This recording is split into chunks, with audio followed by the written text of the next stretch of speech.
नमस्कार बच्चों। अब हम आगे बढ़ते हैं गुणों की आवर्तीता में।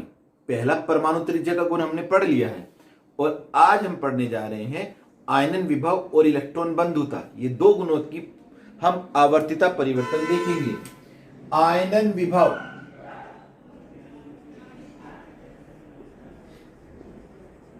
या आयनन ऊर्जा एक ही बात है। आयनन विभव कहो या आयनन ऊर्जा। क्या है ये आयनन विभव? आयोनाइजेशन पोटेंशियल या आयोनाइजेशन एनर्जी।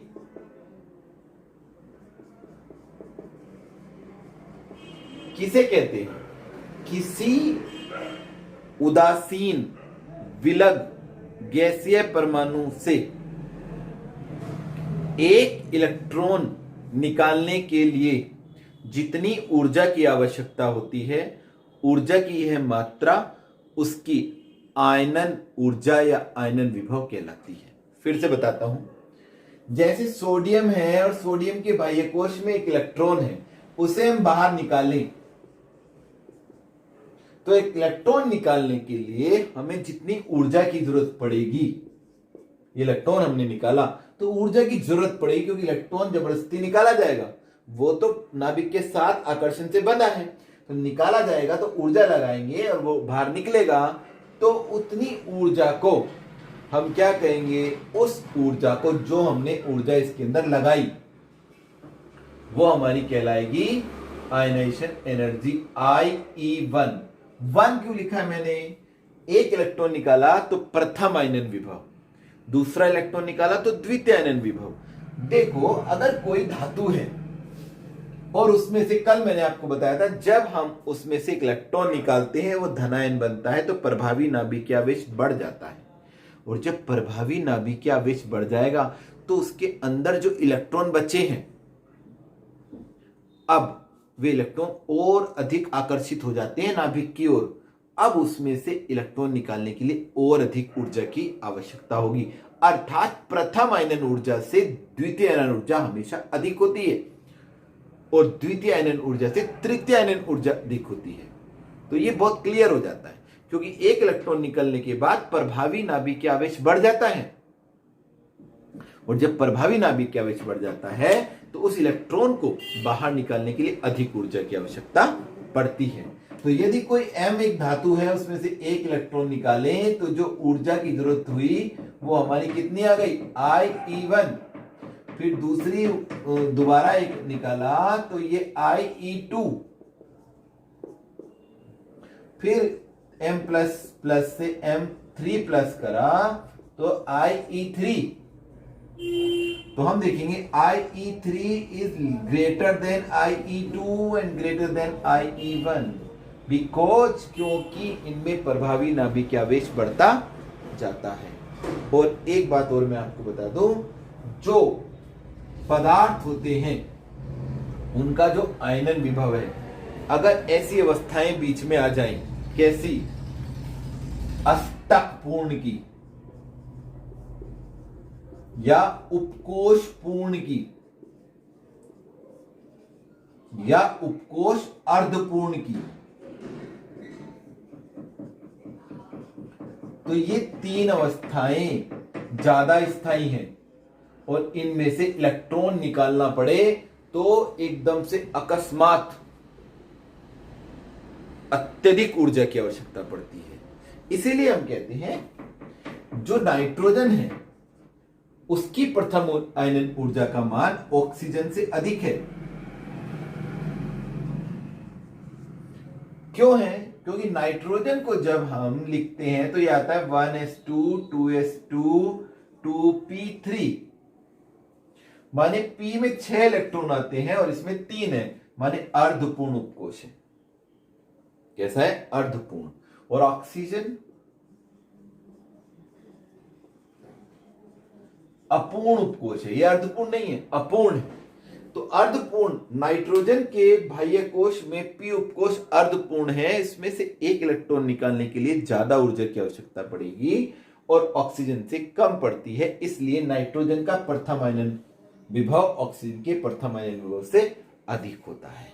ठीक है, कभी कभी ऐसा पूछा जाता है कि जो एल्यूमिनियम है उसका जो प्रथम आयनन विभव है वो मैग्नीशियम का जो प्रथम आयनन विभव है उससे हमेशा कम होता है, लेकिन जो एल्यूमिनियम है उसका जो द्वितीय आयनन विभव है वो मैग्नीशियम के द्वितीय आयनन विभव से कैसा है, ज्यादा है। ऐसा कैसे?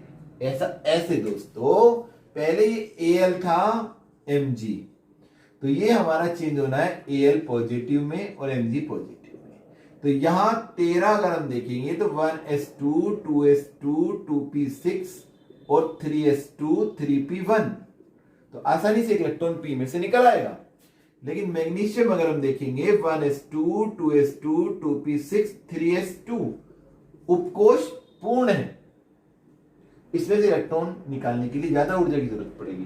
अब कंडीशन बदल जाती है, अब ये इलेक्ट्रॉन बाहर निकल गया तो यहां रह जाता है 1s2 2s2 2p6 3s2।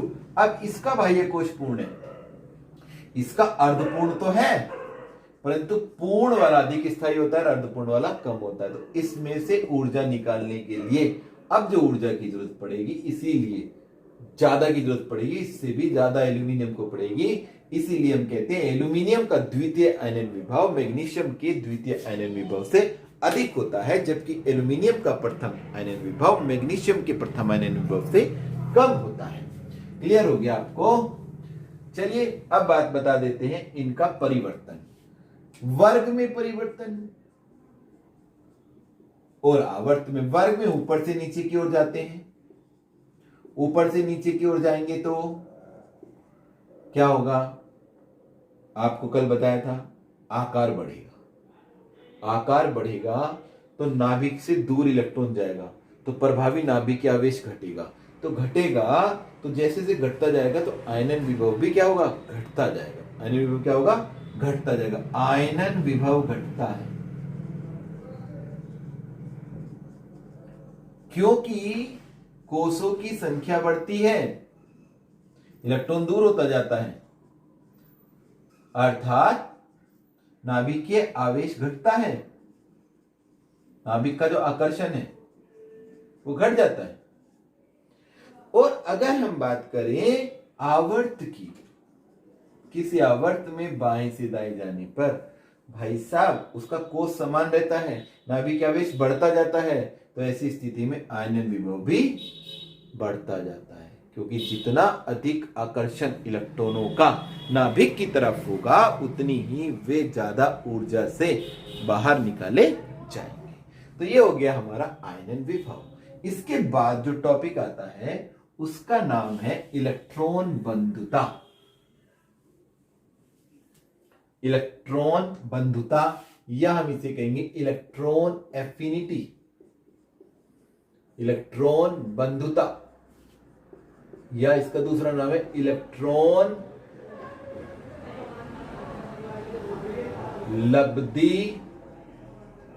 लब्धि enthalpy. ठीक है, इलेक्ट्रॉन एफिनिटी कहेंगे अंग्रेजी में, और इसको कहेंगे हम इलेक्ट्रॉन गेन एंथैल्पी।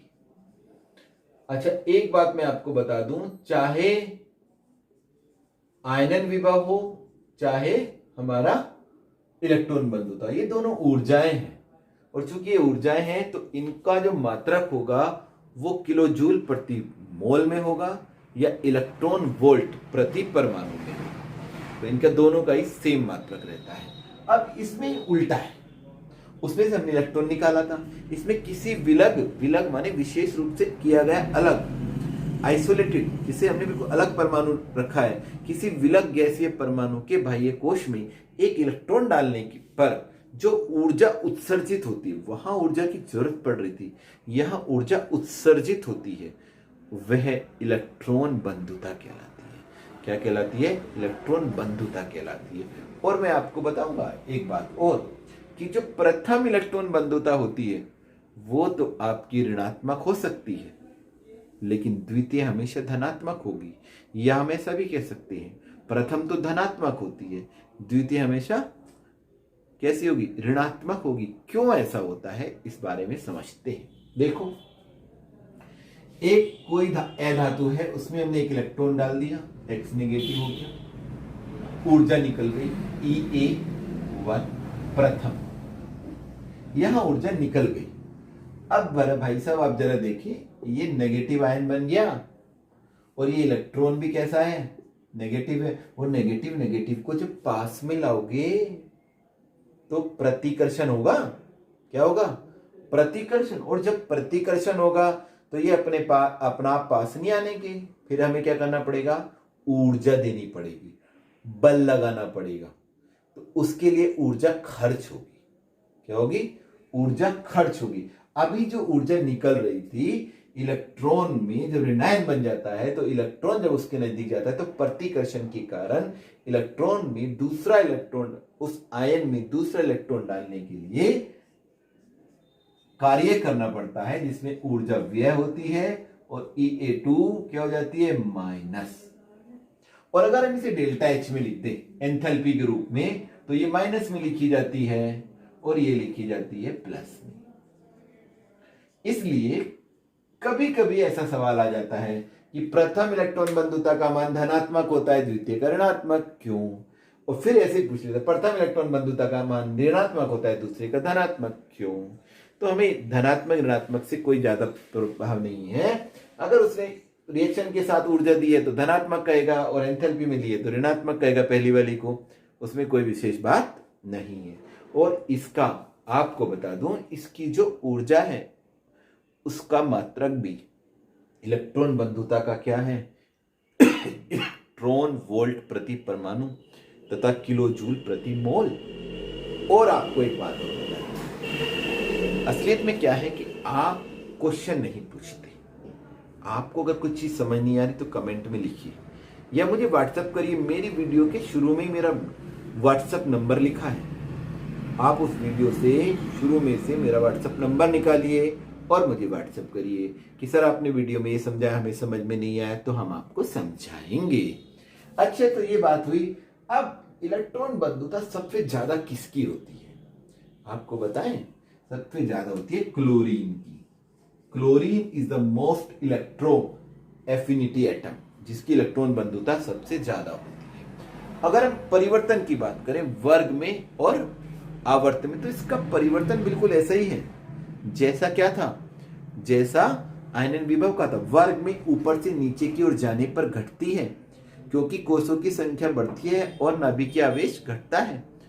और इधर की तरफ हम बात करेंगे, आवर्त में बाएं से दाएं जाने पर इलेक्ट्रॉन बंधुता का मान क्या होता है, बढ़ता है, क्योंकि नाभिकीय आवेश हमारा क्या होता है, बढ़ता जाता है। ठीक है, ये बात तो हम लिख ही देंगे। अब क्लोरीन अगर हम देखें, ये है फ्लोरीन, क्लोरीन, ब्रोमीन, आयोडीन और एस्टेटिन। ये एक वर्ग है।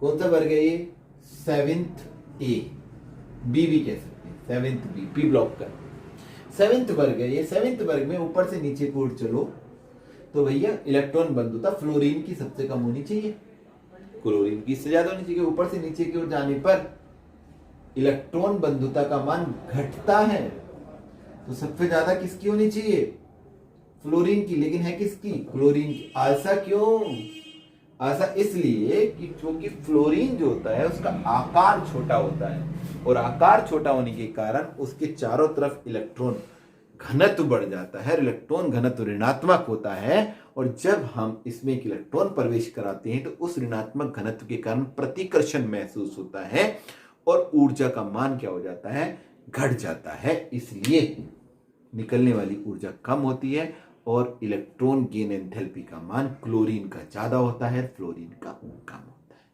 इस प्रकार से ये मैंने आपको 2 टॉपिक आज समझाए, आयनन विभव और इलेक्ट्रॉन बंधुता। कल मैं आपको इन पर कुछ क्वेश्चन भी दूंगा, हो सकता है मैं आपको वैसे ही क्वेश्चन दे, वीडियो नहीं बनाए, कोई बात नहीं, परसों वीडियो आ जाएगी। लेकिन आप अपने दोस्तों को हमारी वीडियो शेयर करना ना भूलें, घर पर रहें, सुरक्षित रहें। Thank you.